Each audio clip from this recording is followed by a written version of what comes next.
In Japan, there are 7 individuals who are incredibly famous worldwide, and that's because they have such great talents that no one would believe they're just high school students. People called them the high school prodigies. The first is a girl with exceptional intelligence that all spies around the world keep their eyes on. Her name is Ohoshi Ringo, and even though she's still in high school, she's the best inventor in the world. The second is a heroine who uses a sword and can penetrate any battlefield while bullets fly around her. Her name is Ichiju Aoi, and she's the best swordswoman in the world. Then comes the medical genius who can do the impossible. Her name is Kanzaki Kane, the best doctor in the world. After her is the devil of the financial world, who has a hand in most major deals around the globe. His name is Sanada Masato, the best entrepreneur in the world. Then there's the one with skills to move things and fly, the magician who mastered all arts, Prince Akatsuki, the best mage in the world. Then comes the ninja descendant Sarutobi Sasuke, with unmatched talent in espionage. Her name is Sarutobi Shinobu, the best journalist in the world. And the young man who was elected as prime minister in the largest public vote in government history, his name is Mikagami Tsukasa, the best politician in the world. One day, they were all on a plane heading out on a mission when something happened that none of them expected. Tsukasa wakes up with his body injured and finds a girl in front of him who's very happy he's awake. He tries to get up, but she stops him because his injuries are too serious. He remembers the alarm and the crash of the plane. He asks the girl, "Where are the other 6 who were with me?" She reassures him that they're fine and tells him to look around. He sees them all unconscious and feels relieved. The girl is surprised by how concerned he is. He tells her it's the duty of a public official to worry about his people. He then thanks her for saving him and his friends and introduces himself. She replies, "I'm Liril, and of course I couldn't leave the wounded. Among us mountain people, it's our tradition to help others." Then she brings him food, but he can't eat. Another girl enters, named Winona, having heard one of the injured woke up. She introduces herself, and so does Tsukasa. He's surprised by her tale and asks if it's real. She says yes and asks if he's never seen a Bayuma before. She says they're everywhere here in Freyagard. Liril adds, "By the way, you 7 were wearing strange clothes. Are you from another country?" Tsukasa says, "Yes, we're from Japan." They're shocked because they don't know it. So he asks, "How come you're both speaking Japanese then?" Winona is stunned and replies, "What are you saying? The 3 of us have been speaking the Tan language the whole time." He focuses on their expressions and speech and confirms they're not lying. Then he asks them to take him to the place they found them. They take him there, and Liril tells him,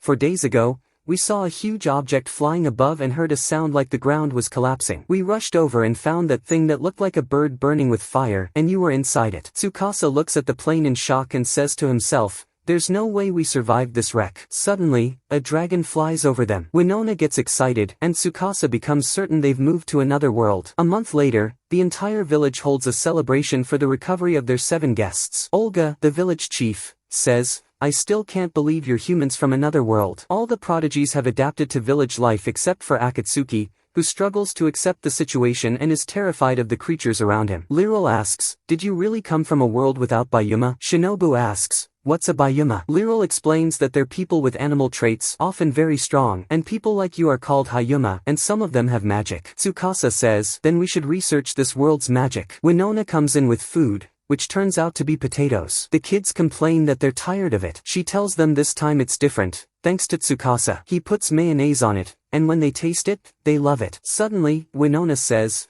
"I remembered something. After hearing your situation, I remembered a tale about 7 heroes who came from another world." The 7 focus, and Tsukasa asks her to tell them the details. She says, "Long ago, 7 heroes from another world appeared and saved a land under the control of an evil dragon, but it's just a legend." Suddenly, her son Elk gets angry and says, "That's nonsense. You really believe they're from another world? You even threw a big feast for them. Think about how I feel as the village treasurer. There's 7 useless people." Winona yells at him, "Enough. No one in Elmu village talks like that." He tells the heroes, "Since you've recovered, leave our village," and runs off. After that, Tsukasa calls for a meeting with the 7 prodigies and tells them, "We need to handle this strange situation. There are 3 issues we need to tackle first. First, we need to gather information about this world, like, what is the nature of the Freyagard Empire? What are its laws and its magic? Second, we must search for a way to return to our world." Akatsuki says, "Our only lead is the legend about the 7 heroes." Tsukasa looks at Shinobu and says, "I'm sure we can investigate that while gathering intel about this world." Third, and this is the most critical issue,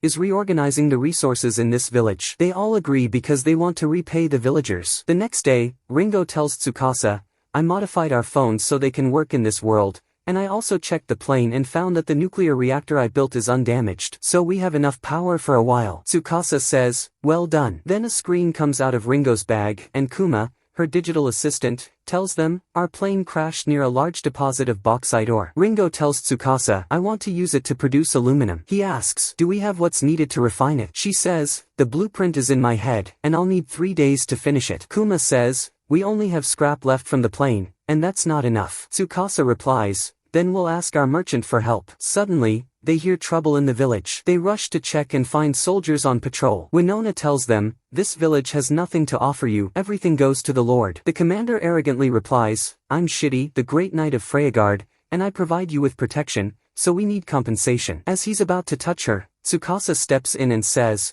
as much as I respect your offer, I must ask you to leave. Shitty gets furious and says, any insult to me is an insult to the Empire, draws his sword, and orders his soldiers to attack. But Shinobu and Aoi already took care of them. Shitty charges at Tsukasa, but Tsukasa swiftly dodges his strikes and flips him onto the ground. Then he takes his sword and tells him, you're just a parasite draining the system, if your life means anything to you, leave now. Shitty and his men flee quickly. Winona is amazed by their strength. Misato asks Tsukasa, are you sure about what you did? They may be criminals, but they're still soldiers. If the feudal lord hears about this, it'll be a problem. Tsukasa says, don't worry, I solved it. At the same time, while the soldiers are leaving and the commander is furious, saying, I'll report to the Lord, and they'll suffer a horrible death, Akatsuki appears before them. They're shocked that he's flying since only imperial mages can do that. Akatsuki tells them, I owe this village, and to repay that debt, I'll kill you all now. Then he performs a trick where he removes his own head and holds it in his hand. Shitty falls to the ground and begs for forgiveness, saying, we won't say a thing to the Lord. Akatsuki's head appears behind him and says, in that case, I'll forgive you, just this once. At sunset, they all gather again and agree on their next moves to carry out their goals. The next day, Misato goes with Elk to the trading company they deal with, called Nukaland, and he tries to negotiate product selling prices with them, but they hit a dead end because the prices aren't suitable, and the shop owner speaks with extreme arrogance as if there's no one else around. He tells Misato, if you don't like my prices, go somewhere else. So Misato says fine and leaves, which surprises Elk, who tries to stop him. The merchant arrogantly tells Elk before they leave, if you find another buyer here in Dormond, let me know, because we need to report anyone doing business here without our licenses. After they leave the place, Elk is angry with Misato, so Misato responds, I can never deal with him. I enjoy blackmailing people, yes, but I hate being blackmailed. Elk says, what nonsense are you saying? Misato replies, a deal is just a means to achieve your goal. So any deal that doesn't do that, we toss it away. This company's prices won't get us anything. Elk thinks about it and says, you're right, at these prices we can't even survive the winter, but we have no other options. Misato tells him from experience, a life spent tolerating people and allowing yourself to be used is a worthless life.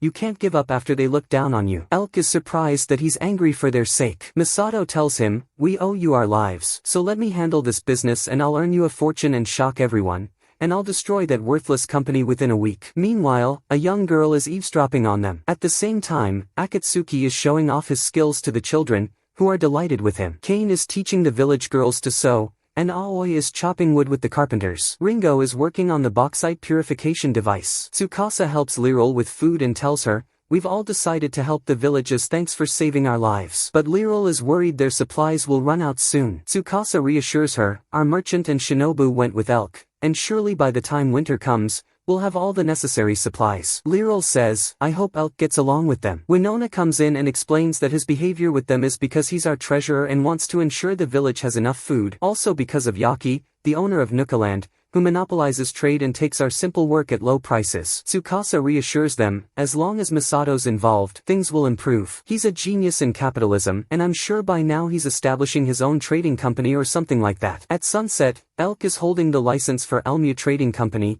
officially stamped by Dormond's mayor Walter Vaughn. His hand is shaking and he can't believe it. Misato says, I thought it'd be hard to get into the mayor's house and leave with this. Elk asks in disbelief, how did you do it? Nin appears and says, thanks to my talent in gathering information, it was easy. Misato explains, if Nukaland is the only one handling trade in a town this big, then something's definitely going on behind the scenes. He adds, we found a huge amount of money in the mayor's secret account coming from Nukaland, so when I asked about it, I left with this license as the answer. Then he says to Elk, let's start storing. Elk replies in confusion, storing what? We came here to sell this stuff. Misato hits him, saying, that's a stupid question, and asks, then why do we have this license? Suddenly, the young girl who was eavesdropping earlier appears. Her name is Ru, and she says to Misato, I also want lots of money, and I don't want to live under anyone's wing again, so please teach me how to make money. Misato sees in her an incredible greed, which is useful if you're seeking profit, and agrees to let her join them. Elk is surprised that he let a girl he doesn't know join them. That night, Misato buys her clothes,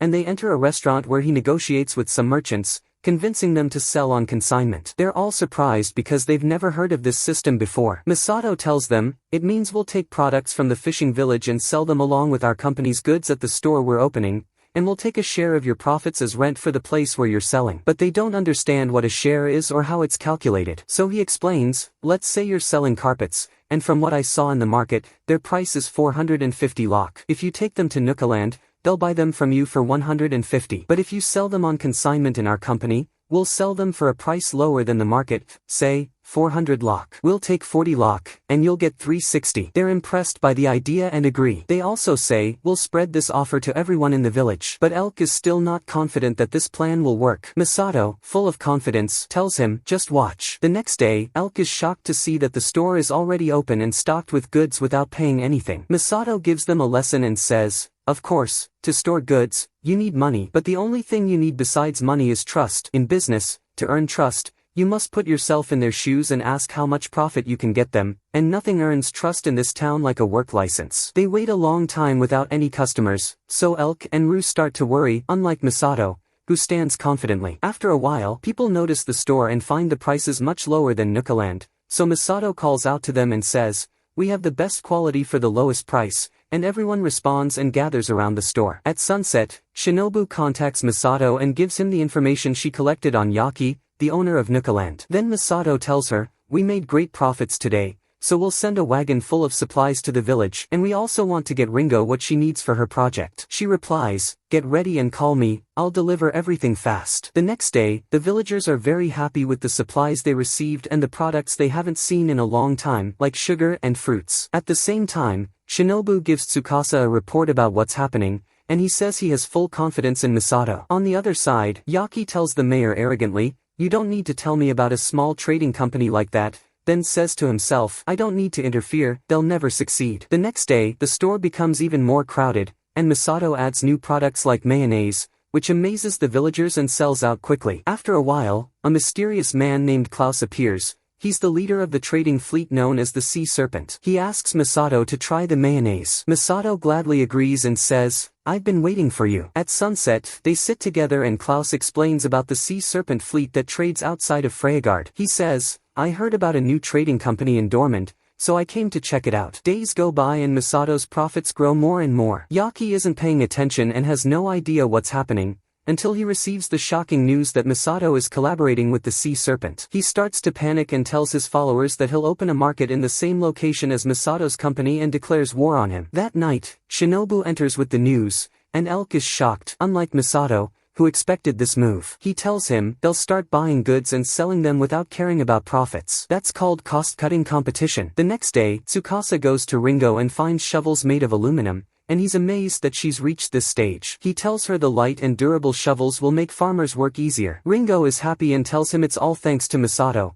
who provided her with the resources she needed. Then Tsukasa says he came to check on her because he's worried she's pushing herself too hard, and she needs to rest. When he leaves her place, he sees snow falling and hears villagers saying that working with water at this time of year is hard because of the cold, so he gets an idea. On the other side, Yaki is furious with Misato and tells his men, from today, we're interfering and won't let them do whatever they want, and orders them to buy all the goods from the villagers and merchants. With arrogance, he says to himself, we can crush that company anytime with our capital. Suddenly, one of his men bursts in with bad news. They can't buy any goods. Yaki goes to the market himself to see what's going on and finds his shops completely empty and all the goods with Misato. He sees all the merchants standing with him, so Misato tells him, these are the traveling merchants you laid off after monopolizing trade at the port and cutting off all land routes. You also forced the villagers to give you their goods and made them bear all the costs, so since you abandoned them, we took them under our company's wing, and our company signed an exclusive 3-year contract with them, which means we bought all their goods. Yaki panics and tries to win them over by accusing Masato of misleading them. He says, "My company will buy your goods for much higher prices than his cheap company." But the merchants respond, "Elm company already told us you used to buy our goods for a higher price,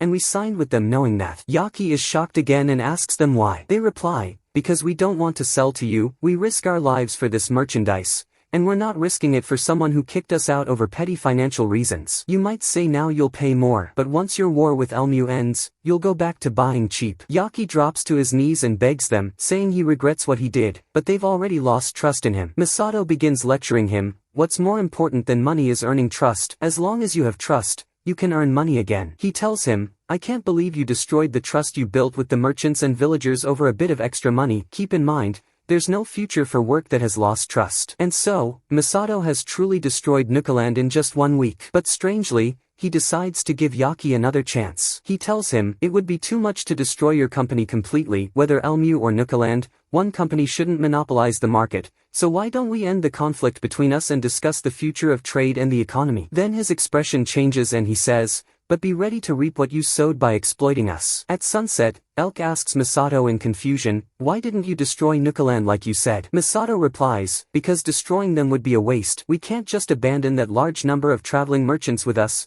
From the start, I intended to return them to Nukaland after breaking Yaki's spirit." Elk asks in shock, "What about the contracts you made with them?" Masato replies, "They're fake contracts." Elk is surprised, especially after all the talk about trust, so Masato tells him, "In the world I came from, I'm a merchant known as the devil of capitalism." Suddenly, 3 angry people appear and say to Masato and Elk, "What are you doing with someone else's property?" Masato is surprised and sees Rue clinging to him and crying. One of the angry men says, "The girl with you is our slave," and yanks her away forcefully, saying no one can object. Masato asks Rue, "Do you want me to save you?" She remembers her parents, bites the slaver's hand, and says to Masato, "One day I'll be a merchant and make lots of money and buy back my mother and father, and I promise all the money left over will go to you." Masato throws a bag of money in the slaver's face and says, "I'll buy her for 100 times her price." They take the money and flee. Then Masato tells Rue, "The courage and willpower you showed are worth way more than the money I used to buy you." Rue cries and hugs him, and he says, "We'll prove to them they were fools to let you go." Back to Tsukasa, Shinobu informs him of everything that happened. Then she tells him the information she gathered about magic in this world. She says there are 4 spirit types: fire, water, wind, and earth, and communicating with them performs miracles. People who can use magic are rare here in Findolf, and the only one here who can use it is the magic officer living in the Lord's castle. Tsukasa asks, "Did you find anything about magic that allows world travel or summoning someone from another world?" She says not yet, because magic itself is very rare. Then she says, "There's one more thing. I think luck is not on our side regarding the 7 heroes idea. There's a belief here called the 7 lights, but it was destroyed centuries ago by the Freyagard Empire, because their politics are all about survival of the strongest." Tsukasa says, "That's our only lead to return to our world, so we'll have to search the entire continent." She says, "Yes, but there's a problem. People need a travel permit from the Marquis of Findolf to leave here." Aoi interrupts and says, "Everything is ready." Tsukasa tells Shinobu, "I've set up a few public facilities, and we see he built hot springs to deal with the cold." Suddenly, they find out a huge beast is attacking villagers in the forest. They rush over, and at the same time, Masato arrives at the village. On the other side, a massive bear is surrounding 3 villagers, so Aoi jumps on it and knocks it down from a great height, then lands after it. Tsukasa tells the villagers, "Don't worry about her. The important thing is, are you all okay?" They tell him the village chief is injured. When Winona sees him, she's shocked because it's her father. Tsukasa tells Kane, "It's your turn." Meanwhile, Aoi is still fighting the beast, but it's very strong. Kane tells them his injuries are severe. From the 5th to the 10th rib are broken, and he has tears in the stomach and colon, and had a cardiac arrest about 3 minutes ago. On the other side, Aoi is still trying to find an opening to finish the beast while dodging its attacks. Suddenly, she jumps and cuts off its head quickly. At the same time, Kane begins surgery and repairs all the torn parts. Then she does cardiac resuscitation until blood comes out from his lungs and he starts breathing again. Kane closes the wound and tells them he'll wake up after 3 days. At the same moment, another disaster happens. A royal knight army led by Inzaghi arrives at the village. With arrogance, he insults the villagers and says they smell bad. He orders his soldiers to arrest Masato and Elk. They're taken to a house, and Inzaghi tells them they're accused of treason because they used illegal means to make money. Masato responds in confusion confusion? Illegal how? We made the money through normal business. If you want proof, we have a work license. Check our accounts too. Inzaghi says, no need. The very idea that filthy peasants like you touched gold is a sin. Your filthy hands shouldn't touch that currency at all. Since we didn't permit it, you have no right. We decide if you live or die, and we have direct orders from the Lord that say, burn all traitors who forget their place. And indeed, they set them on fire. Tsukasa and the others return and see what happened, and Winona is terrified. But Tsukasa reassures her, we have the best man to escape from locked coffins that never open, Akatsuki. In a second, he gets everyone out of the burning house. Misato explains what happened to Tsukasa, but they are surprised when they can't find Liril. Elk tells the villagers angrily, we have to go to the Lord's castle and save her now. But Tsukasa stops them and says, don't be reckless, we're dealing with the ruler of Findolf. What you want to do is basically challenge an entire nation. Even if we succeed in rescuing Liril, they'll send their army here and slaughter us all. Elk asks him in confusion, so what do you want us to do? Tsukasa replies, I'll go negotiate with him, and since Liril is the only thing he wants, we'll have to sacrifice her to remove the treason charge from the rest. Elk gets angry, and Tsukasa responds angrily too, this is the best way to end things smoothly, and I'm sure this is what Liril would want. Winona steps in and says, you're right that this may be Liril's wish, but even if sacrificing her brings peace to the village, we'll lose ourselves. We'll become nothing but beasts of the earth under the noble's command. No matter how dangerous it is for us, helping one another is what makes us human, and that's why we'll go save her. She grabs the hand he had squeezed so hard to control his emotions that it bled and asks him, isn't this the one Liril treated today? Elk is shocked to realize he wanted to save her from the beginning. Winona asks him, will you help us rescue her? Tsukasa tells her firmly, as soon as war begins, bodies will pile up and blood will flow, and all of you will face suffering you wouldn't have endured had you lived like livestock under the nobles. They don't answer, but he sees the determination in their eyes. He says, we'll help you. Misato asks him, you've got a question, right? Tsukasa replies, if we're preparing to help you, even if it means risking our lives, that means we'll have to take this seriously, and as a result, we'll advance this world's culture by 500 years, including politics, economics, and values. Everything you know will change. Simply put,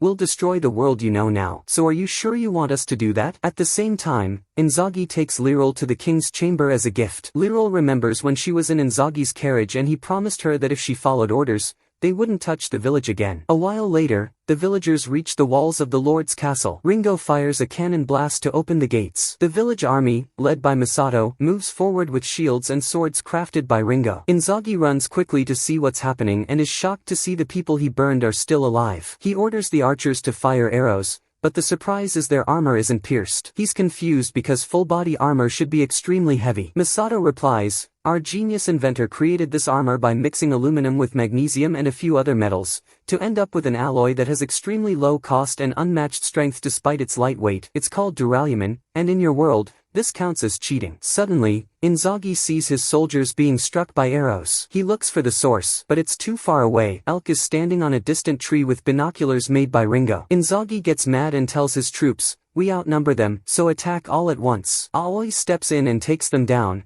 as does Winona, who was once the best hunter in Elmu village. At the same time, Shinobu leads Tsukasa through the castle because she had anticipated something like this and collected information about all the secret paths in the castle. Suddenly, she stops Tsukasa to protect him from a powerful attack, and the Imperial Magic Officer, Gale Stafford, appears. Meanwhile, Akatsuki arrives at the battlefield but panics when he sees the blood. He pulls himself together and throws colored smoke bombs at them, saying, what do you think of my poison bombs? The soldiers get scared and flee. Inzaghi wonders why the magic officer hasn't come out yet to deal with what's happening, so he assumes someone broke into the castle and rushes inside. At the same time, Gale can't believe Shinobu is dodging all his hidden attacks. She tells him, not seeing them isn't a problem because your attacks are an extension of the lines you draw with your wand. He's shocked she figured that out so easily. She quickly closes the gap and stuns him with electricity, making him pass out. Then Inzaghi and his men appear. Shinobu tells Tsukasa, go ahead, I'll stall them. Tsukasa enters the Lord's chamber and finds Liril tied up. As he approaches her, he's suddenly shot in the chest by the Lord,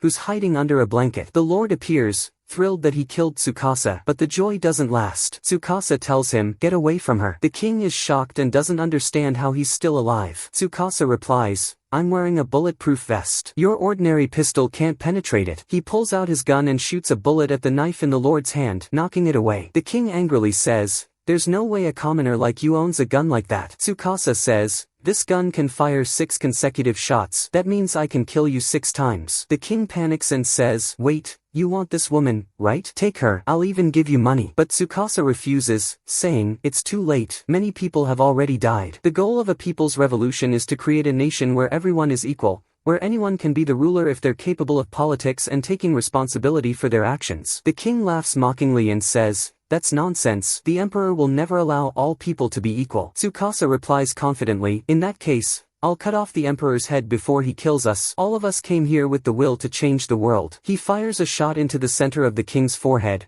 but it's just a rubber bullet, so he only loses consciousness. Tsukasa unties Liril and tries to wake her. Suddenly, she opens her eyes, but they're a different color. She says, the situation is under control. Tsukasa notices it's not Liril's voice. She continues, you made it just in time, and there's not much time left. This world is being consumed by a giant evil dragon. Tsukasa asks, who exactly are you? She replies, please save the world, my 7 heroes. Tsukasa asks in confusion, you're the one who summoned us here. But then she closes her eyes, and Liril wakes up, shocked to see Tsukasa and the Lord unconscious. Tsukasa explains everything to her. She feels both happy and sad that they did all this for her. He tells her, what matters most now is that you're okay. The next day marks the beginning of changing the world. The first step is choosing a new leader who is trustworthy and loved by the people. Tsukasa chooses Akatsuki for this mission. Akatsuki puts on a show with his magic, making a building disappear and reappear, and the people are amazed and convinced he can be their ruler. Masato shows up with the mayonnaise everyone in this world loves and hands it out as a gift,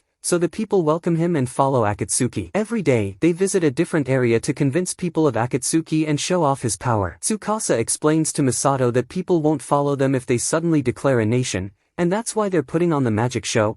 If they present themselves as rulers and saviors, they'll be able to transfer government authority to the people of this world when they return to their own, and they'll call their group the Seven Lights. At the same time, Elk and Shinobu form a team and head out to gather information about Marquis Buchwald. Elsewhere, people are now waiting for Akatsuki's carriage and shouting the name of the Seven Lights. At night, Mayor Hyzerad stands very nervous, thinking of fleeing the village with his family as fast as possible. His maid enters, and before he can tell her he's leaving tomorrow, he's shocked to see Tsukasa, who introduces himself. He tells him, I felt you got the wrong idea about us. We didn't come here to oppress the nobles or spread chaos in the city. On the contrary, we want to cooperate with you and the nobles. In fact, there's something we need that only you can do, and of course, we'll offer fair compensation. Or do you want to run to an unknown land, use up the little belongings you take with you, and live in fear of us and the empire? The mayor asks nervously, what exactly do you want me to do? Tsukasa says, I want you to remain the mayor of Dormand and show loyalty to us, the Seven Lights. The next day, the mayor appears in the Seven Lights carriage and announces that this city is now under their rule. At night, the 7 heroes hold a meeting, and Akatsuki asks, what will we do now after taking over Dormand City? Tsukasa tells him, I'll focus on local affairs here and reinforce our organization. As for the rest of you, you can return to Elmia village and rest. Kane says, I have a request. Our medical supply stock is running low, so I want a facility to produce antibiotics. He replies, I'll provide labor and capital. He asks her, but are you sure you don't need a break? She tells him, yes, compared to the battlefield, things have been calm here. Then he asks Aoi to stay with him during the break and protect him at all times. He tells Ringo, our electrical power is running low, so I need a new power generation station. Our merchant will provide what you need. Then Masato asks, what about the soldiers from Findolfa's castle and Dormand's guards? What will you do with them? Tsukasa replies, I'm thinking of merging them into the Seven Lights Knights system. Masato says, that means you'll need a commander. Tsukasa replies, don't worry, I have an idea. That night, Tsukasa visits the Knight Commander Zeiss de Barnard, known as the Silver Knight, in a cafe and says, may I speak with you? When they sit down, he tells him, I did some checking on you. You showed great courage in your battles, and your fellow soldiers trust you. You're a wise and reliable man. Barnard says, thank you, and asks, what do you want from me? Tsukasa asks about the knight's system. Barnard replies, sorry, I've already left the guard, because you came here. Tsukasa asks, what do you mean? He replies, you all look relaxed after taking over the city with mayonnaise and your power, but the emperor will surely come to attack you, and this place will turn into a battlefield. And there's something else I need to do, and if I can't do it, then there's no point in being a knight, so find someone else. He leaves, but Tsukasa doesn't give up. He goes to his house the next day and says, I didn't get the chance to discuss the main issue. We want you to be the knight commander. But Barnard still insists he doesn't want to be a knight. Tsukasa insists back and says, we need a man like you. Barnard's young daughter Eri enters, and he tells Tsukasa, "This is my precious treasure, the one my wife left me before she died of the plague. I served as a knight so I could live with Eri, and nothing is more valuable to me than my daughter. I'm willing to do anything to be with her, and I can't choose a path that might lead to sacrificing my family. So I don't think someone like me is suitable to lead a nation's military." Tsukasa tells him, "I welcome and greatly appreciate that you continue to prioritize your daughter above all else. We're not looking for loyalty, we're looking for friends to fight alongside us. We're not like the rulers you've known before. Our goal is to build a democratic nation where everyone can live freely. We're going to destroy this world, and to do that, we need people like you. A true people's revolution can't happen if the people themselves lack the will to change the world." He asks him, "What is a knight? What is a sword? Isn't a knight someone who fights to protect those he cares about? Isn't a sword a tool he uses to protect the people dear to him?" He tells him, "If you want to stay with the ones you love, then we want you to willingly choose to become a knight and prove to the world that the future belongs to every individual living on this earth." Barnard replies, "I think it's better for us to fight to take control of our future when the Empire comes to attack," and agrees to take on the responsibility. That night, Shinobu is in a cafe with a soldier and tries to extract information from him. He tells her that Findolf City was attacked by a rebel army. She asks, "Could they come here?" He replies, "Don't worry, you'll be fine. Besides, we're not the only ones, we're Buchwald soldiers. We have the Marquis Arklide's large army and the main knight unit, but the foolish duke demanded we move immediately." She asks, "You mean Governor Gustav?" He replies, "Yes, he's an incredible man, his combat skills are amazing, as is his magic. In his last battle with the Yamato Empire, he stood on the front lines alone and launched fire. It was the first time in history a knight earned the title of duke, and now he's trying to destroy everyone who opposes the emperor's will." Then she returns to Elk and asks him, "Did you find out anything?" He says, "No, all they talk about is how they'll attack Findolf once winter ends." She says, "I also heard about Gustav, and although people say how incredible he is, there's no clear information about his true strength." So they decide to go meet him in person. At the same time, Inzaghi is on his knees before Gustav, begging him to help him return to Findolf. Gustav asks him in surprise, "You're a proud imperial knight, and yet you cling to life so shamefully." Then suddenly, he cuts off his head. The next day, Tsukasa sets a new plan to reform the tax system. After that, he attends a city council meeting and tells them, "We will abandon the class system and implement a new set of laws." They get angry, but no one can object. That night, Mayor Heiserold hands some papers to Tsukasa, and before he leaves, he asks, "When do you sleep?" Everyone says you never sleep, and considering your work style, it's easy to believe them. Tsukasa replies, "I'm giving you nobles, now government officials, hard work, so I can't ask that of you and go sleep myself, but don't worry, I rest too." Just after finishing the work. The next day, Olga wakes up and thanks Kane for saving his life. Winona tells him what happened while he was unconscious. Suddenly, Rue walks in, extremely exhausted, and collapses. Kane gives her food and drink, and she recovers. Kane asks, "Why didn't you eat or drink all this time?" Rue answers, "Misato made me memorize the multiplication table because it's one of the basics in business." Kane tries to encourage her to keep studying. Meanwhile, Tsukasa is with Misato and Ringo, and they look at the power station Ringo built. He tells her, "Well done, we also secured a large amount of coal." She says, "I'm storing the generated power in large-capacity batteries." Tsukasa thanks her, and she says, "I'm going to start the next project." Misato asks, "What next project?" Tsukasa says, "We'll produce mechanical tools like a lathe and a milling machine for battles. I'm thinking of equipping part of our units with firearms." Misato asks, "Why not build a factory for automatic manufacturing?" Tsukasa replies, "Because I want the people of this world to craft weapons and gunpowder with their own hands. It's their battle. If we give them freedom on a silver platter, it'll be meaningless. Besides, we need Ringo to build an aerial defense system as soon as possible." Misato asks in surprise, "You expect missiles to fly over us in this world?" Tsukasa says, "No, this world has its own aerial system involving magic and dragons. Not to mention, I received a strange report from Shinobu. She said they have a magic spell called Sky Flame that can wipe out an entire city, and the only one who can use it is the governor of the northern lands, Gustav, who used it in his last war and filled the enemy cities with a sea of fire." Liril appears and asks Tsukasa to have lunch with her to thank him for saving her. He tells her, "I appreciate your offer, but I'll settle for a simple thank you for now, because I have an important meeting," and he walks away. Liril asks Misato, "Does Tsukasa hate me?" Misato replies, "Not at all, he's just busy." She says, "I feel like he's avoiding me. I think he's upset with me because the war started because of me." Misato says, "Impossible, he just struggles to face you because he feels guilty. That's because when the whole village wanted to save you,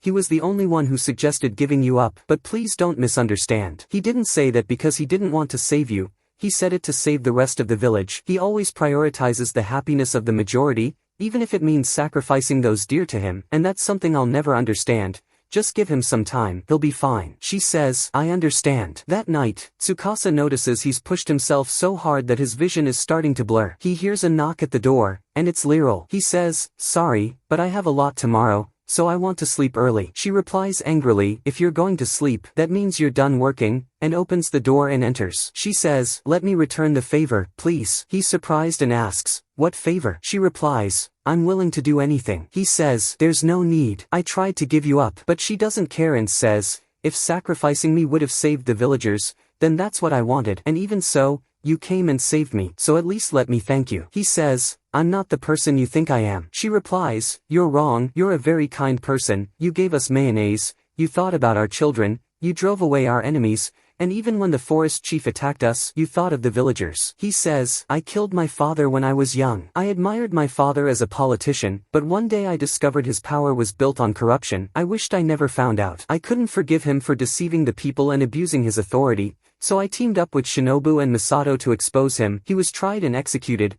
My mother still hates me because, no matter his crimes, he was still the man she loved, but I can't forgive what he did. Liril is moved by his story and cries, wondering how he endured all that. He tells her, I don't regret it, because the kind of politician I want to be is one free of selfishness. She moves closer and says, you are selfish. You feel guilty for what you did and now you're distancing yourself from me. You must think I'll hate you, but that will never happen. Tsukasa gives in and says, I'll give you a slightly difficult task, and lets her rest his head on her lap. He thanks her for crying for him, it brought him peace. But the surprise is that Ringo sees them through the door while he's lying on her lap, and she gets upset and walks away. On the other side, Elk and Shinobu are sitting with a woman named Emerata and her daughter Melinda, who offered to host them since they came from afar. Shinobu is surprised that the streets and buildings in this area are so clean and beautiful, and the villagers are extremely kind. Emerata tells her, we live in prosperity and happiness here in Kokonono village thanks to our ruler Gustav and the Emperor of Freyagard, and we always talk to each other about how much we love sharing this happiness with as many people as possible. Elk is shocked by how different the world is just by moving to another region. After that, they go to their rooms to sleep. Strangely, before Melinda leaves the room, she tells Elk, you have to leave here quickly, as if she's warning him about something. But he almost doesn't hear her, and her mother calls her back quickly before she can say more. After they leave, Shinobu says to Elk, I feel like something's off. Didn't you notice how since we arrived, they've been encouraging us to eat and drink, but they haven't touched any food themselves. Even though they're clearly starving, they've hidden it with makeup or something like that, but their skin is rough and dry, and their yellowish eyes show common signs of malnutrition. She then tells him to follow her and takes him to a secret underground hideout and says, this is the truth of the village. He's shocked to see many corpses hanging, and realizes they kill their guests after feeding them to steal their belongings. Suddenly, they hear a strange sound outside and go out to see what's happening. At the same time, Imperial Knights are calling for all villagers to come out of their homes, because the Silver Knight, Jean de LeBlanc, has arrived to inspect them. The villagers come out and all greet her in unison. Strangely, they say, thank you for your efforts. We commoners enjoyed another happy day thanks to you. All gratitude to His Majesty the Emperor. Elk and Shinobu are puzzled by what's happening and watch from inside the house. One of the knights searches the villagers and says everything is clear and they can return to their homes. But before they go in, he tells Emerata and her daughter, wait, there's dirt on your daughter's right sleeve. They both panic. Jean tells them, your clothes must be clean and beautiful. Anyone living within the borders of this land under the Emperor must strive to uphold the regulations. The knight sees Melinda to punish her. They tie her to the ground while she cries, and her mother begs them to take her instead. Jean tells her, your smile has disappeared. As one of the people ruled by the Emperor, you must maintain your smile to express your gratitude to him. These are Gustav's laws. Elk gets furious, frustrated that this is happening just because of a bit of dirt on her clothes. Shinobu stops him before he does anything reckless. He tells her, we have to save them. She says, these people tried to trap and kill us. He replies, but that girl tried to warn us. She calms him and says, I have a plan. The knight lashes Melinda brutally with a whip. Suddenly, Shinobu appears before them and threatens to kill them if they continue. When Jean sees the ninja weapon she's holding, she says, that weapon is a shuriken. She asks her, are you a ninja from the Yamato Empire? All the knights draw their swords. Shinobu tells her, let's make a deal. If you surround me with your men, I'll at least kill half of them, including you. But if you promise to stop torturing that girl, I'll let you arrest me without resistance. Jean agrees, orders her soldiers to release the girl, and arrests Shinobu, and she keeps her word. It turns out she told Elk, I'll let them arrest me so they take me to the enemy's base. You informed Tsukasa that I allowed myself to be captured. In the end, they don't take her to the Lord's castle directly but imprison her in a strange cell. She says to herself, I could escape now easily, kidnap the owner of this castle and force Gustav to confess everything, but I need to gather information. Jean enters to torture her and orders the guard to leave them alone, because she's a woman like her and wouldn't want a man to see a woman being tortured. Shinobu says, you underestimate the shinobi too much. Meanwhile, Emeraude treats her daughter, then kneels before Elk and thanks him for saving her. He says, I saw your cellar and learned you were planning to kill us. Emeraude is shocked and tells him, please forgive us, but he angrily refuses and asks, why are you doing this? She says with sorrow, we have no other choice. If we don't do this, we won't survive. This village was originally a small farming village, but as soon as Gustav ruled us, he issued a beautification decree and we had to work tirelessly to ensure our appearance and streets looked nice. And of course, all the expenses for that had to come from our own pockets, which led to the village going bankrupt. And since we couldn't let our clothes get dirty, we couldn't work in farming anymore. We spent our days fighting hunger, but when we ran out of everything, we started doing this, and we comforted ourselves with the thought that as long as we had our dear family and some food, poverty didn't matter and we could live a happy life. But now that things have reached this point, I can't smile anymore. At the same time, something very strange happens. Jean unties Shinobu and thanks her for saving the little girl. Shinobu asks in surprise, what do you mean? Jean says, I'm a knight in service of Count Blumhard and a member of the Blue Sky Division under Gustav's command. If you're from the Yamato Empire and infiltrated this area, that means you and the Blue Sky Division consider Gustav a common enemy, and the enemy of my enemy is my friend. She asks her, are you willing to extend a hand and help these suffering people? Meanwhile, Gustav stands praising the golden statue of the emperor and tells his servant, we must make 4 more like it and place one in every town. The servant is shocked and says, providing gold for one statue already placed a huge burden on your region's people. I've even heard rumors that it's not uncommon for your people to eat tourists or relatives to stave off hunger. If we try to make 4 more statues, everyone will die. But Gustav doesn't care and says, knights prove their loyalty to the emperor through strength, and nobles prove it through proper governance. So how will commoners prove their loyalty? There's only one answer, death for the emperor. His servant Oscar is stunned. Gustav asks, have we managed to suppress the rebellion in Findolf? Oscar replies, when winter ends and the roads open, 100,000 soldiers will be ready to attack Findolf. Gustav asks, but Buchwald and Arclight didn't advance? Oscar says, yes. Gustav becomes furious that they allowed such pests to escape after treading the emperor's land for over a month. He slams his head against the statue until he bleeds from rage. He tells Oscar, it's time to use Lag Soleil, and descends into the cellar to grab a flaming spear. Meanwhile, Lyril hears a voice in her head saying danger is approaching the 7 heroes, and her power is needed. She must guide them. On the other side, Gustav climbs to the top of the castle with the spear and throws it toward Dormant. Suddenly, Lyril hears voices crying out to her, help us. An emergency alert appears on Tsukasa's phone, and Kuma, Ringo's assistant, tells her something is flying toward Dormant. Tsukasa contacts her, and she says, I don't understand what's coming toward us. Her assistant says, it's coming from Gustav's direction. Tsukasa concludes, that must be the sky flame I heard about. Ringo fires an aerial missile at it, but it doesn't stop it. Tsukasa says, I think it's protected by magic, and asks, has its trajectory changed? She says, yes, it veered a bit. He tells her, fire again and try to steer it toward a place far from the city. Ringo launches multiple rockets, and the shock comes, the spear dodges the missile. The spear reaches Dormant, and the city bursts into flames, causing panic among the citizens. The nobles and the council ask Tsukasa, what should we do? Some suggest fleeing, others insist on saving the civilians. Tsukasa thinks. At the same time, Akatsuki appears before the citizens and tells them, this attack comes from the cowardly emperor, but don't be afraid,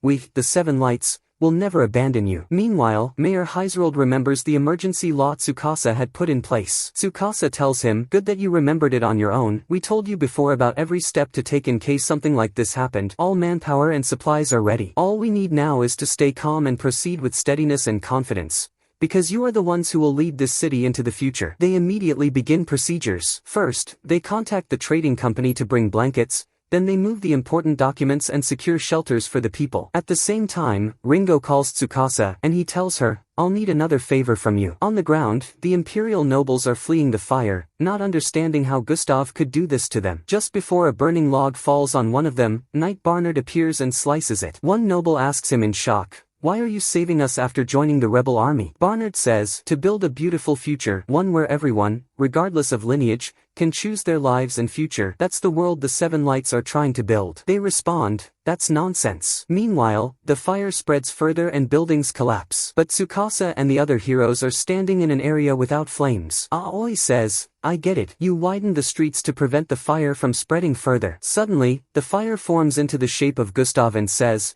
that's a clever trick, but don't think you'll escape me, and spreads his flames throughout the city. Strangely, they turn into fire monsters attacking and burning civilians. Tsukasa orders all the injured to be moved and the area evacuated. Suddenly, Liril appears in a rush and tells Tsukasa, there's a way to destroy Lag Soleil, by destroying the spear, because it's the core of the curse that links the fire spirits. Tsukasa asks, how do you know that? She says, I don't know. When I saw the flames and the nature of this thing and the type of spell used, all the details just suddenly formed in my mind. Please, believe me. Tsukasa believes her and asks Ringo, do you still have any missiles? She replies, only one left. Kuma says, but we failed to destroy the spear with our missiles before. Tsukasa reasons, the spell's power corresponds to the number of spirits inside it.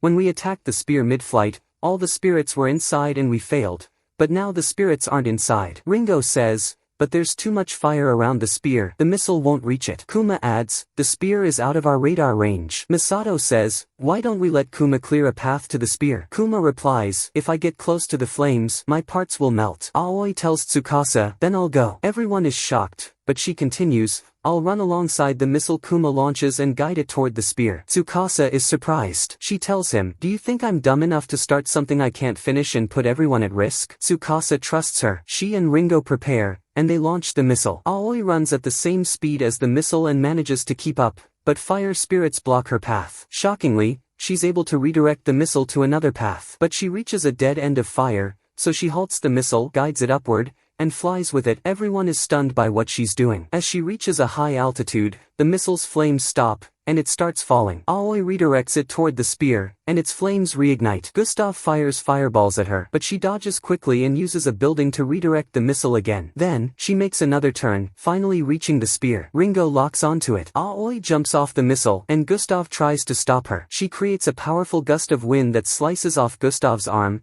and the missile hits the spear and destroys it. On the other side, Gustav's arm is severed and bleeding heavily. He becomes furious, and suddenly, his arm turns into fire. Back with Liril, she sees the freed spirits flying and thanking her for saving them. Liril tells Tsukasa, they're very grateful to us. He asks her in surprise, you can hear them? She says, yes, they were in pain and calling for us the whole time. They didn't want to hurt anyone. This time, Tsukasa is the one who thanks Liril for saving them. She says, but many people died. He tells her, you're probably thinking that if we hadn't started this war, none of this would have happened. But you're wrong. If Elmia village hadn't started it, another village would have. Because there's no future for a nation that wants to kill its own citizens. But what matters now is that we don't waste their sacrifices and keep fighting until the end. Liril feels relieved and tells him about the voice she heard warning her. She says, there are many things I don't understand, but I think the power it meant was my knowledge of magic and the ability to hear spirits, so I want to start studying magic. If I do that, I might be able to fight with you and maybe find a way to send you back to your world. Tsukasa agrees with her. Early in the morning, Tsukasa tells Shinobu what happened, and she gets very upset for not realizing something like this would occur. Tsukasa tells her, don't worry, we're fine. But it'll be really hard to survive if he launches it repeatedly. She says, don't worry, he needs a long time to gather fire spirits again before he can use it. Tsukasa is relieved and tells her, you did great communicating with the Blue Sky Division, keep working with them and tell me everything they know, make sure they're worthy of an alliance. Then Misato enters, and Tsukasa tells him about the voice that talks to Liril. Misato says, at least it doesn't seem like an enemy, but we can't consider it an ally either. Then the armed force led by Barnard appears, 50 men strong. Tsukasa tells them, we begin the counterattack. On the other side, Gustav orders his followers to gather all forces and head to Findolf immediately. Oscar tells him, I thought you assigned that mission to Marquis Arclide and Marquis Butchwald. Gustav angrily replies, tell those weaklings if they don't want to die with those insects, then cross the mountains now and crush them. A little later, the news reaches Shinobu and Jean. Jean says, this is a perfect chance to strike. At dawn, Arclide's soldiers move out, unhappy with the situation and protesting that Gustav ordered them to mobilize in winter. Marquis Arclide himself isn't pleased that Gustav loses patience so quickly and says to Butchwald, he might be an unmatched warrior, but he's a terrible ruler. The emperor chose the wrong man for the position. Buchwald asks him, who are these 7 lights anyway? Arclight says, surely some mysterious group, but let's hope our 3,000 troops will be enough to face them. They arrive at a castle, and Arclight says, we'll rest here before crossing the mountain. Suddenly, Barnard's armed soldiers fire bullets at them. The Marquis is surprised and orders his men to retreat immediately. But Barnard doesn't stop and orders his troops to pursue them. One soldier tells Arclight, the rear guard is being destroyed. Arclight commands him, tell all units I died in a surprise attack. We'll pretend to collapse and lure them into the open fields. Meanwhile, Gustav gathers his 10,000 troops before him. On the other side, Arclight reaches the open fields with his soldiers, with Barnard and his troops behind him. Suddenly, they encounter armored knights, and Arclight orders an attack. Barnard's soldiers shoot them, but their bullets can't pierce the armor. Still, Barnard's troops manage to blow them up. Barnard is surprised and remembers that Tsukasa told him, I want you to drive out their army, and if our enemy is smart, they'll realize they're cornered and withdraw. In that case, they'll likely send in armored knights. When the enemy attacks thinking they'll win, destroy them with bombs. Barnard thinks everything is going exactly as expected. Arclight orders his troops to retreat to Buchwald's castle immediately. On the other side, Gustav delivers a speech to his soldiers, saying, we must destroy the enemy. The weight of our enemy's corpses is the weight of our loyalty to the emperor. Unexpectedly, Jean shoots an explosive arrow at him from afar. He deflects it and becomes furious. But that was just the beginning. It was a signal for the Blue Sky Division soldiers, who he thought were his allies. They start a rebellion against him. At the same time, Kuma tells Ringo that Arclight and Buchwald are hiding in their castle. She fires a missile at one of their castle buildings and sends out small aircraft with screens. Kuma broadcasts a message to all soldiers and the 2 marquises. The castle walls are useless against the power of the 7 lights. We request that you drop your weapons and surrender. Marquis Arclight realizes they can't possibly win and surrenders. That night, Shinobu, Jean, and the Blue Sky Division army achieve victory and occupy Gustav's castle. Gustav is in his room when Jean and Shinobu enter and demand his surrender. Jean tells him, there's no nation without people. If you have a shred of sense, surrender. He mocks her words and says, the nation and the people exist to serve the emperor. He gets angrier and shows no intention to surrender. He conjures fireballs with magic and fires them at them. They dodge until they find an opening. Suddenly, Jean is hit by one of the fireballs but she's okay. Shinobu shows her a flash bomb and Jean understands her plan. They both charge at him from opposite sides. Gustav scatters his fireballs in all directions, but Shinobu manages to jump and throw the flash bomb in front of him, blinding him. Jean seizes the opportunity and thrusts her sword toward his head. But to their shock, he catches the blade with his flaming hand and flings it away. Shinobu attacks from the other side with a kunai, but he blocks her easily and burns her, though she minimizes the damage. Jean quickly stabs him in the back, and before he retaliates, Shinobu saves her by throwing a kunai at the chandelier above. It falls on him. Jean asks Shinobu, did we finish him? Shinobu replies, don't rush. Suddenly, Gustav says, I won't surrender, and bleeding, draws a magic circle with his blood to blow up the building. But Shinobu grabs Jean and they escape. Afterward, everything returns to normal. Kane treats the wounded, and Akatsuki continues encouraging people to follow the 7 lights. At the same time, Shinobu gives Tsukasa a report on what happened. He asks her, what happened to Gustav? She replies, we didn't find the body, but it's hard to believe that old man would kill himself, although the Blue Sky Division members want to declare him dead. Later, Heisrold sits with Marquises Arclight and Buchwald to make them pledge allegiance to the 7 lights. Buchwald hesitates and asks Arclight, what will you do? Arclight replies, we have no other choice. The rifles they have are equipped with advanced tech. Even the Emperor's workshop failed to replicate it. Even that magical Haberbosch process they used to create unlimited gunpowder, we can't match the difference in tech level. And it's not just that. All the strategies and decisions we made, they anticipated before we even acted. Heisrold tells them, all of that was Tsukasa's strategy, one of the saviors, and he decides to join the 7 lights. Meanwhile, Liril is with Gale, the magic officer, who is teaching her magic so she can fulfill her promise to Tsukasa. On the other side, Tsukasa holds a meeting with the 7 heroes to discuss their current situation. Misato says, the only side we're not sure about now is the Blue Sky Division. Aoi tells him, but they welcomed us warmly. He replies, they just want to please us to avoid conflict. They're already exhausted from their battle with Gustav. Kane says, if there's another war, many will die. It's better to resolve it diplomatically. She asks Tsukasa, can we really get along with them? He replies, impossible. Akatsuki tells him, but their new leader, named Conrad, seems like a good person. Tsukasa replies, but he told a lie he shouldn't have. Do you remember the golden statue Gustav made? When I asked Conrad where it was, he said he didn't know, but it's most likely under his control. The way he moved his tongue, his eyes, his facial expressions, everything indicates he's lying, meaning they're trying to keep the statue for themselves. Akatsuki asks in surprise, if you knew that, then why did you say we'd pay for the reconstruction? Tsukasa answers, there are two reasons for that. The first is that we're still not sure Gustav is dead. If he's still alive,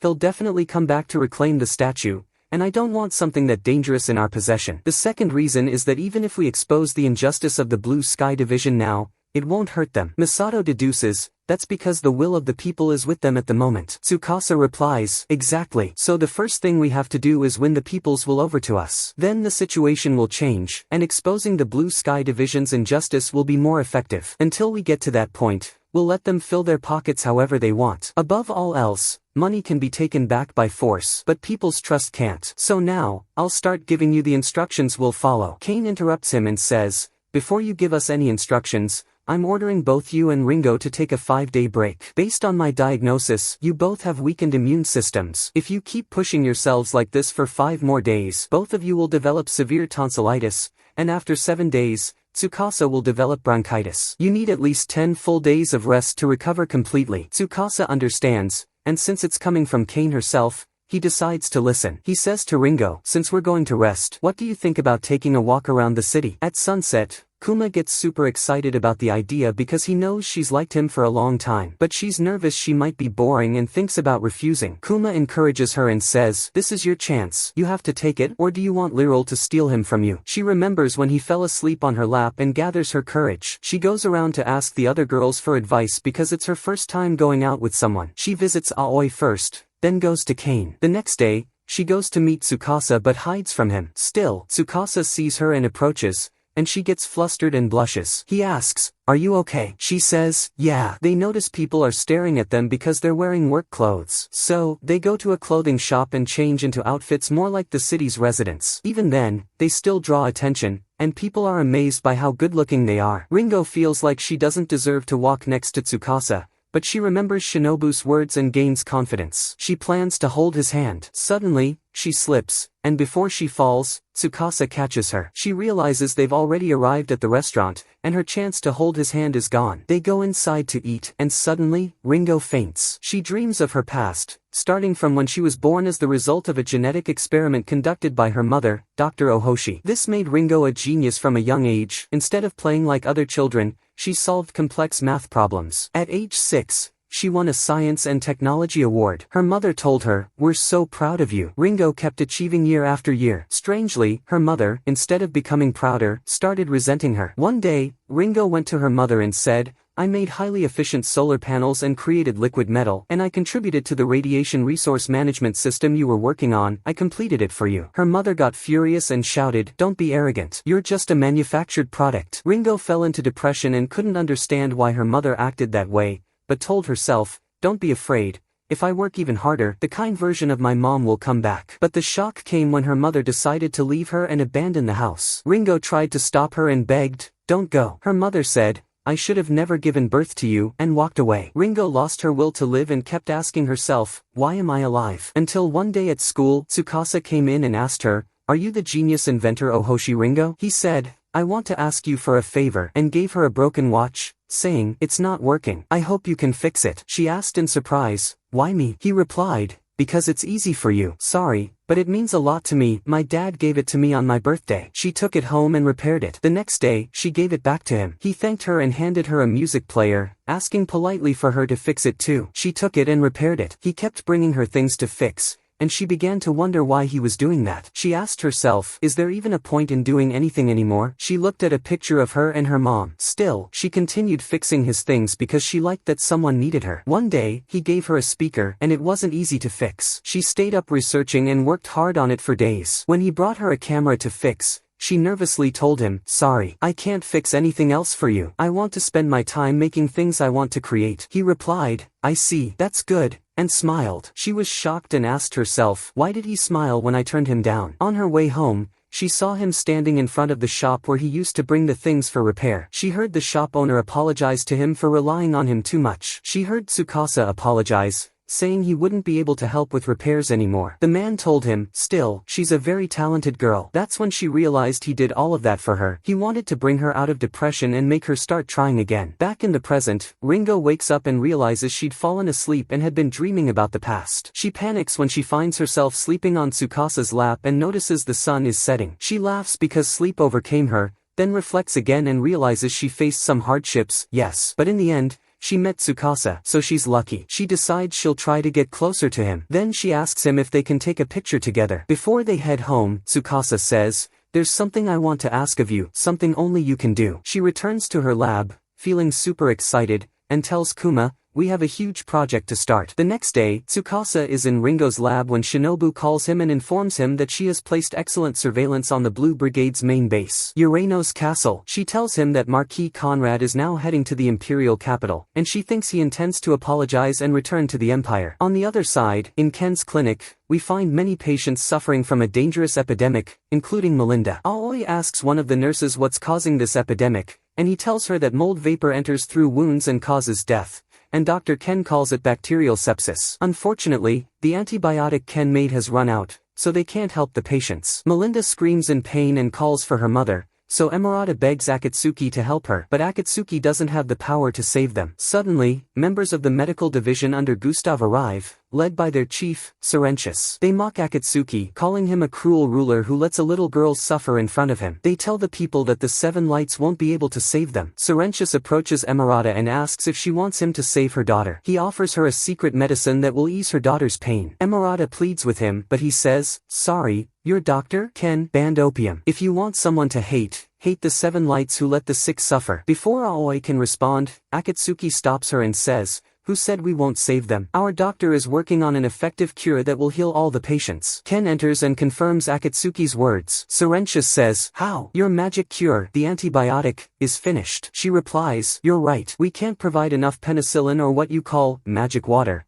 so I'll make the medicine from charcoal." Cerentius and his people laugh and mock her, then leave after betting she'll fail. Ken accepts the challenge. Ken gives Melinda a shot to ease her pain and tells Emeraude not to give up and to keep encouraging her. When they leave, Akatsuki apologizes to Ken for revealing they had a cure. He asks her if she can really make a medicine from charcoal. She tells him, of course. They go to an empty place where Ken prepares 3 large pots and a large amount of charcoal. Aoi asks why they don't have Ringo make it instead. Ken replies that Ringo is busy with a big project. Then Lyral arrives, and Ken says she'll help with the magic she's learned, because they discovered that magic in this world affects materials on an atomic level, so in this case, controlling chemical reactions or producing medicine is possible. Lyral gets excited about the idea. They start by distilling the charcoal and isolating coke and coal tar. Then they heat the coal tar until it vaporizes and collect the vapor in another container. It turns into benzene. Ken adds sulfuric acid to it, followed by ammonia water. By sunset, they've produced the required powder called sulfonamide. Ken enters the patient room and orders the nurses to distribute the medicine. After a while, the patients begin to recover. Emeraude thanks Ken,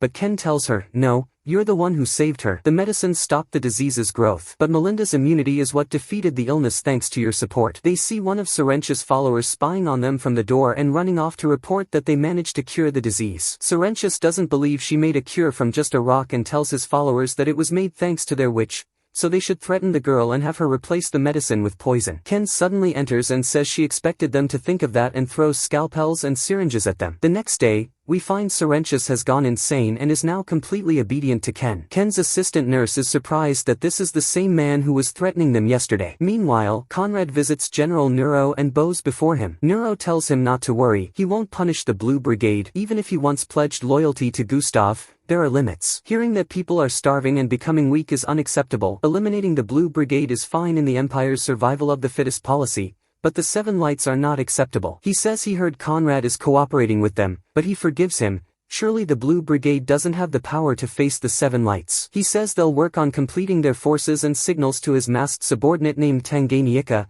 ordering him to show his power. Tanganyika lights a flame in his hand and forms a soul spear. Conrad is shocked and says it looks like Gustav's, but Neuro tells him it's an original spell, and he's lending it to them, along with 10,000 troops as reinforcements. He adds, with this power on your side, you won't need to bow to the Seven Lights. Conrad replies, of course, we'll make sure to eliminate those fools who dared to challenge the Empire. Neuro responds with a menacing face, only one man is fit to stand above everyone. Emperor Lindworm. Meanwhile, Tsukasa tells Ringo well done for completing the project he asked of her. She asks him, was it really a good idea to bring this thing to this world? He replies with a question, in your opinion, what does a person need to build a country? She says, I don't know. He tells her, nothing. Let's say some children built a secret base and declared it their country. In that moment, we witness the birth of a children's nation. But of course, the adults around them won't stand for it and will destroy their base. Meaning it's very easy to build a country, the hard part is keeping it alive. That night, Jean stands, thinking about Count Bloomhard and remembers her promise to him,